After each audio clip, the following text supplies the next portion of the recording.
एकदम जंगल, 24 घंटे में 2 रूट दिव्य अनुभूतियां प्रारंभ हो जाती हैं जिन पर तुम विश्वास ही नहीं कर सकते। सबसे पहले किसी से संबंध नहीं होना चाहिए।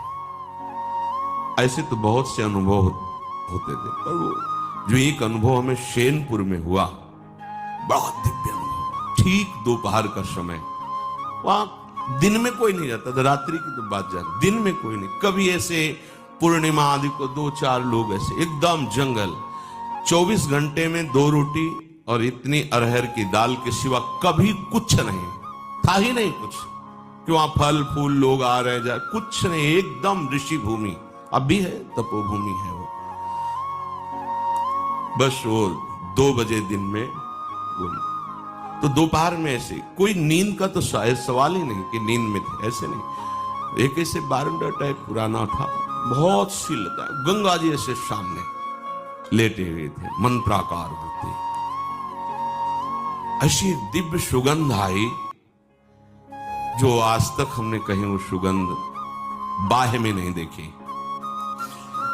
ऐसा लगा कहां से, मतलब सौरभ का जैसे कोई प्रवाह आ रहा हो, और जैसे जैसे सुगंध वो घ्राणेंद्रिय से अंदर आ जाती, जैसे नशा चढ़ रहा हो। थोड़ी देर में जड़ता शरीर में आ गई, हिल नहीं सकते, एकदम जड़ शरीर है। आंख खुली हुई है, पूरी चेतना है, ऐसे भी नहीं कर सकते, बिल्कुल सीधे लेटे हुए। और ऐसे लेटे लेटे गंगा जी के दर्शन हो रहे थे। एकदम आधा शरीर ऊपर कैसे, जैसे किसी ने उठा के बैठा, और देखा गंगा की धारा से एक श्वेत वस्त्रधारी, दिन है, खुली आंख है, कोई स्वप्न नहीं, कोई तंद्रा नहीं, श्वेत वस्त्र धारण के, श्वेत जटाएं ऐसे, और वो ऐसे चले आ रहे हैं।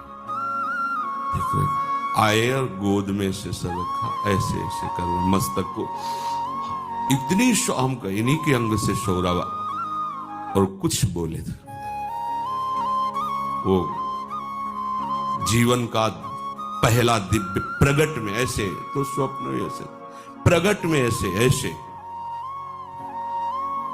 कुछ कहा, कुछ बोले, इसके बाद सीधे ऐसे, और गंगा ऐसा पार क्यों बताया नहीं जा सकता। जब आप उस सीमा को पार कर जाएंगे जहां कहीं किसी से अपनापन नहीं, शरीर से भी नहीं, वहां सैकड़ों बिच्छी ऐसे घूमती थी जैसे काले चींटे घूमते ना, भूरे काले चींटे, ऐसे बिच्छियां घूमती थी, बिच्छखापर, सांप, कई तरह, जंगल पुराना, गंगा जी का एकदम किनारा ना, कभी भी कुछ भी हो सकता है। और 2 ही लोग, इधर हम लेटे थे, एक पंजीरी बाबा थे, वो दूर एक उनकी कुटिया थी, उसमें वो लेटे रहते, वृद्ध थे वो, पर बड़े तपस्वी थे, वहां कोई और टिक नहीं सकता था। अनुभव, अपनापन जब तक शरीर से, तब तक दिव्यता का अनुभव नहीं। हम बहुत अंदर लालायित रहे कि इनसे पूछे आपको का परिचय पे, हिम्मत, मतलब वो एकदम ऐसी जड़ता भाव थी कि हिम्मत ही नहीं पड़ रही थी पूछे। बाद में पता चला, वर्षों बाद में पता चला कि अमुक अमुक महापुरुष प्रकट होकर के बताया।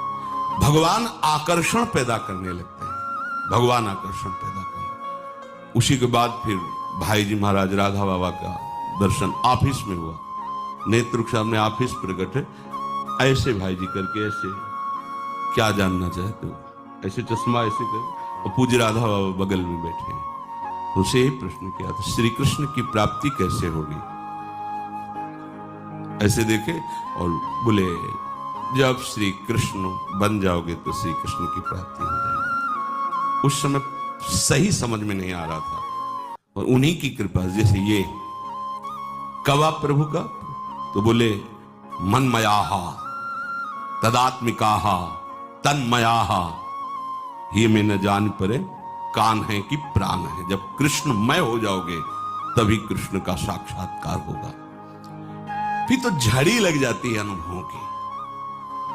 वृंदावन तो चमत्कार का समुद्र है, फिर किसी को समझाने की जरूरत नहीं थी कि भजन करो, भजन आनंद प्रदान, ये सब बहुत। फिर